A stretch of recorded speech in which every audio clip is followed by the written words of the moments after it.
Tasavvufun birinci evresini tekrar anlatayım. La ilahe dönemi. Kalbi temizlemeden bu olmaz. Kalp tertemiz olacak. Peki kalp nasıl temizlenir? Sahabinin biri geliyor. Ey Allah'ın Resulü, bana öyle bir şey tavsiye et ki onunla kurtulmuş olayım.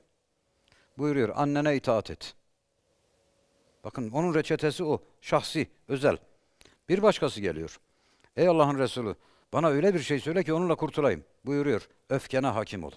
Bak farklı. Bünye kişiden kişiye. Herkesin nefsi başkadır. Kimi gurbetle kalbini temizler.